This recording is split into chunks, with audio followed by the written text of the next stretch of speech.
Let's talk about cables and wires, because that was clearly the sector of the day. On Friday, you saw some semblance of stability in names like Polycab and KEI, but for the week, these stocks were down close to about 20%, all because UltraTech is investing 1,800 crore. Well, that's right. Let's talk about UltraTech's big bet, right? They're putting 1,800 crores in the cables and wires business, and some would call it, well, they are looking at a new vertical in terms of a new business line.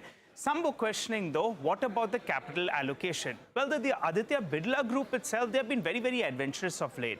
They made that paints foray. They were looking at the B2B, commerce part of business as well, e-commerce business. They also were looking at the jewelry business, and some of those numbers should come up for you on the screen.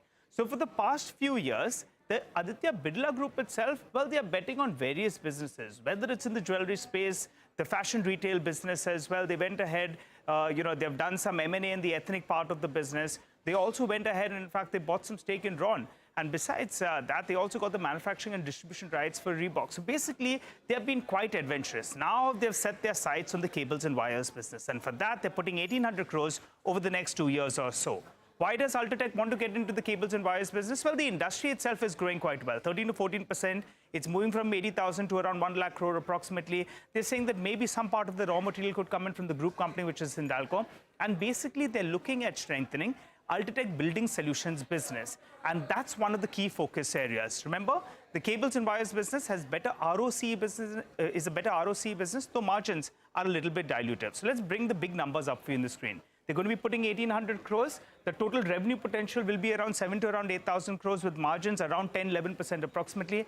But the total market cap erosion in reaction to what they did in the next day itself was 15,000 crores got shaved off, UltraTech itself, 13,000 approximately. While for these cables and wires business, they lost more than 30,000 crores of their market capitalization. What is the street concerned with, particularly with UltraTechCement? Well, they're questioning the capital allocation. Why are you looking outside cement? We are investing in you as a clean cement play, but you're looking at a non-cement business. The other factor is, they said if the group wanted to do it, they could have done it via Grasim. Now, here's the important part. The cables and wires business was nervous because they feared this is the paints moment. When the Birla Group made the entry into paints, we know what happened. So that's up for you on the screen. The paints industry itself, there was a bit of a derating of the multiple. From around 60 times, it's come down to around 30 times. The fear is that the cables and wires business that saw a re-rating, will it affect the multiple out there? And there are a couple of factors that are common. What's common? The unorganized market is approximately 25% in both of them.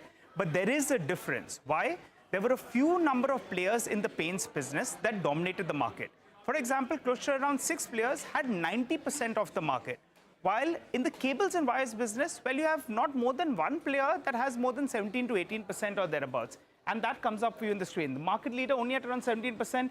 In this case, it was around 55% approximately. So a few factors that should come up for you in the screen. Why is the paints business much different from the cables and wires business? One is, it's a fragmented business. You have leaders in various geographies, so that's point number one. The other factor is, the distribution for the wires business is very, very different from what paints was. Cement as well as paints, there could be some kind of, some kind of integration out there. But you'll have to build the distribution business right from start. And also, besides that, a few more factors. Approvals need to come through for the cables business, as well as margins for the paints business. Well, they're not as much as what it was for the cables and wires business. So limited scope out there. So that's going to be the big question. Will it be as disruptive as what Birla Opus did in the paints business as well? I want to ask you, Rajesh, about that. What is your take? UltraTech, they have announced this.